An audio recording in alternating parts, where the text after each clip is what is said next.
कि इस देश को आजादी दिलाने में इस देश के जितने भी जाति धर्म के लोगों ने, सभी के पूर्वज ने फांसी के पत्थर पे झूला, फिर जाके देश आजाद हुआ। ये देश अभी किसी एक जाति और एक धर्म का नहीं है।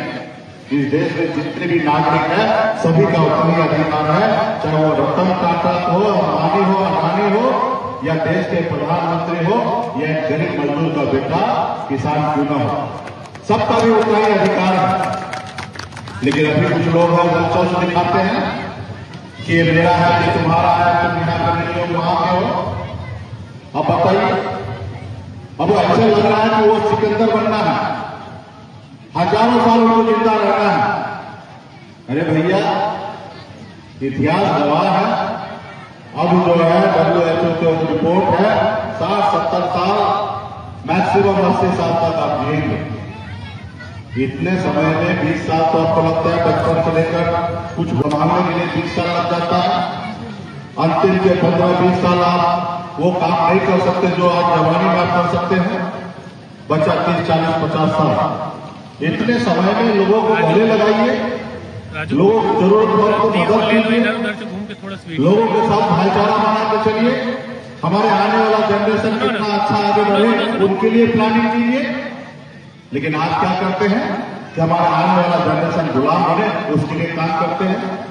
जैसा लगता है हमेशा आप ही को रहना है इस धरती पर। जब तुमको और सत्य पता है, कुछ समय के बाद हर एक इंसान को धरती से जाना है। जिस व्यक्ति का जन्म हुआ है उसका मृत्यु एकदम ही अटल सत्य है। लेकिन कुछ लोग हैं अगले आने वाला पीढ़ी का नस्ल को खत्म करने में लगे हुए हैं, अपना वाहवाही करेंगे। हमारे लोग बिहार में परेशान हो रहे हैं, दूसरे राज्य में मजदूरी बनकर जिंदगी जी रहे हैं, उनके लिए सोचेंगे नहीं। आज बताइए, वो बड़ा होता है तो अपने माँ बाप के साथ नहीं रहता है, वो दूसरे प्रदेश में जाकर काम करता, रोजी रोटी करता है, और हमारे प्रदेश में रोजगार नहीं है। ये सब चीज पर काम करने की आवश्यकता, और ये कोई एक व्यक्ति का काम नहीं है, हर एक नागरिक का काम है, हर एक नेता का काम है, हर एक समाजसेवी का काम है।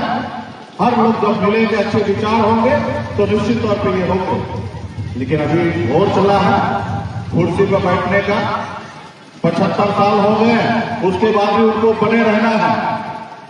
लेकिन 20 साल के 18 साल में ज्वाइनिंग करो, 22 साल में अग्निवीर के तहत आप रिटायरमेंट ले लो। तो ये सारे चीज नफरत की राजनीति है। ये पार्टी जो है आदरणीय लालू प्रसाद यादव जी का विचारधारा वाला पार्टी है।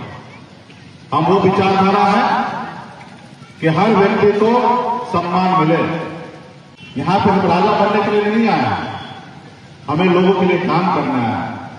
सरकार का काम है गरीब के लिए अच्छे अस्पताल बनाए, ताकि उसके बच्चे को अगर कोई तबीयत खराब हो तो उसका वहां इलाज हो। उनके माँ बाप उसको पढ़ा लिखा नहीं सकते हैं, तो उसके लिए सरकार का काम है स्कूल बनाना, ताकि वो बच्चा पढ़ लिख लेंगे तो बिहार नहीं पूरा दुनिया में कहीं पे भी कर जाएंगे तो बिहार और अपने राज्य का झंडा को बुलंद करेंगे, अपने देश का झंडा बुलंद करेंगे। लेकिन आप हमको वोट बनाना चाहते हैं, तो हमारी विचारधारा है कि पढ़ाई लिखाई में समाज को आगे लाए, रोजगार अपने प्रदेश में मिले उसके लिए काम करना है। तो तमाम ऐसी चीजें हैं। आप मेरे पर देख लीजिए, मैं गरीब का ही बेटा हूं, मछुआरा समाज में जन्म लिया, 18 साल की उम्र में घर परिवार छोड़कर मुंबई जैसे शहर चला गया। वहां मेहनत मजदूरी में करता था, मात्र 900 रुपये महीने पे मैं नौकरी करता था।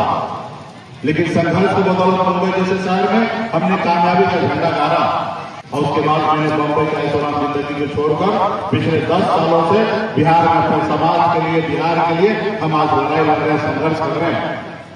आज बिहार में इस जगह पर हम लोग पहुंचे हैं।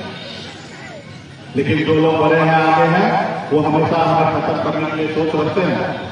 लेकिन ये विचार जो है ये खत्म होने वाला नहीं है। हजारों की संख्या में, लाखों की संख्या में पूरे बिहार में आज ये वीआईपी पार्टी, विकासशील इंसान पार्टी से लोग जुड़ने लगे हैं।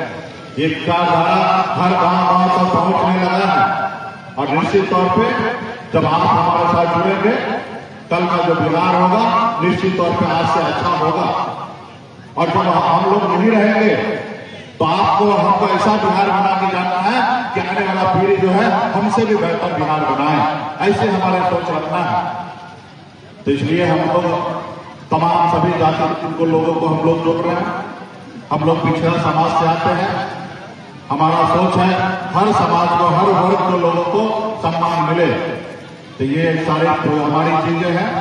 अभी आप लोगों ने यहाँ पे आया है, पार्टी को ज्वाइन किए हैं, आप सभी को धन्यवाद देता हूँ। आप पार्टी के विचार को गांव-गांव तक पहुंचाइए और निश्चित तौर पर कल जो सरकार हमारा बिहार में महागठबंधन का सरकार होगा, जिसमें आप सभी ने आप देखा होगा कि बहुत सारा योजना, बहुत सारा हम लोग घोषणा पत्र है, संकल्प पत्र है, उसके अनुकूल हम लोग काम करेंगे। बिहार के युवा बिहार में कैसे रोजगार मिले उस पर हम लोग काम करेंगे। बिहार कैसे आगे बढ़े पूरे देश में उसके ऊपर हम लोग काम करेंगे। हम लोग कुर्सी के पीछे भागने वाले नहीं हैं। मैं बिहार में मंत्री भी बना था, लेकिन मैं कुर्सी से चिपका हुआ नहीं था। आप देखेंगे आज का सरकार, माननीय मुख्यमंत्री नीतीश कुमार जी को लोगों ने पसंद किया। 2005 में बिहार के मुख्यमंत्री बने और 12 तक बिहार का हर एक नागरिक कह सकते हैं कि माननीय मुख्यमंत्री नीतीश कुमार जी बहुत अच्छा काम किए। अब 12 के बाद 13 से मोदी जी से लड़ने लगे और 13 से लेकर अभी 25 चल रहे हैं, यानी कि एक दशक से ज्यादा समय सिर्फ वो कुर्सी के लिए लड़ाई लड़ रहे हैं। देश के प्रधानमंत्री जी 2014 में आए और उन्होंने नारा दिया था कि हर साल 2 करोड़ युवा को नौकरी देंगे। हमारे देश में बहुत सारे नेता पैसा चोरी करके और विदेश में रख दिया है। हम सरकार में आएंगे और विदेश से सारा पैसा लाकर हिंदुस्तान में हर एक नागरिक को बांट देंगे और एक एक नागरिक को 15-15 लाख रुपया देंगे। देश के लोगों को लगा भाई ऐसा महान विचार, निश्चित तौर पे हमारा देश आगे बढ़ेगा। वो देश के लोगों ने उन पर भरोसा किया और देश के लोगों को भी एहसास हो रहा है कि हर साल 2 करोड़ नौकरी, यानी कि 11 साल हो चुके मोदी जी को, 11 मतलब 22 करोड़ नौकरी होना चाहिए। अब 22 करोड़ छोड़िए, 22 लाख नौकरी आज तक उन्होंने नहीं दी है। 22 करोड़ तो दूर की बात है, 22 लाख नौकरी नहीं दी है।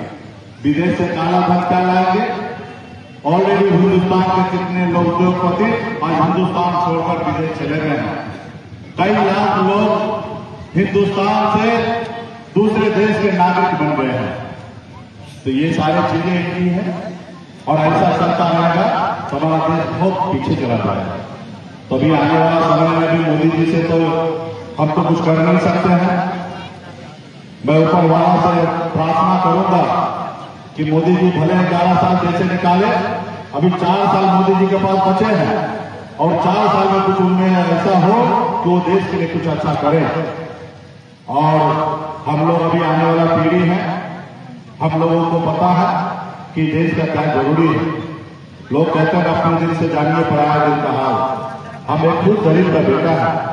हम 900 रुपये महीने में कैसे घर चलाते थे बॉम्बे में, हमें पता है। कैसे हमारे लिए 10 रुपया का महत्व होता था, मुझे पता है। उसी तरीके से आज भी हमारे समाज में, गांव में बहुत सारे लोगों के लिए 100, 200, 500 रुपये का महत्व क्या है, मुझे पता है। तो आने वाले समय में समाज को सभी वर्ग के दिमाग को ध्यान में रखकर हम लोग बिहार राज्य के लिए पॉलिसी बनाएंगे। हम आप लोगों से आग्रह करेंगे कि चुनावी साल है, आप लोग मजबूती से वीआईपी पार्टी से जुड़े हैं और वीआईपी पार्टी का प्रचार आप पूरे प्रदेश में कीजिए, अपने जिला में कीजिए, अपने विधानसभा में कीजिए। हम लोग उम्मीद रखते हैं कि आने वाला समय में जहां पे आपके बीच में है, इस विधानसभा से वीआईपी पार्टी का कोई युवा नेता लड़े और विधायक बने, ताकि आपके क्षेत्र का विकास हो। लेकिन इसके लिए निर्णय आपको लेना है। जब आप जिताएंगे तब हमारे विचारधारा गांव तक पहुंचेगा साथी। तो इसलिए आप सभी को बहुत बहुत धन्यवाद देता हूं। आगे फिर बहुत सारा बातचीत होंगे और आप लोग पार्टी के लिए काम कीजिए। बहुत बहुत धन्यवाद। और ऐसे भीषण परिस्थिति में फिर से मैं यहाँ के जितने भी हमारे कार्यकर्ता है, जितने भी साथी यहाँ पे आए हैं, आप सभी को धन्यवाद देता हूँ।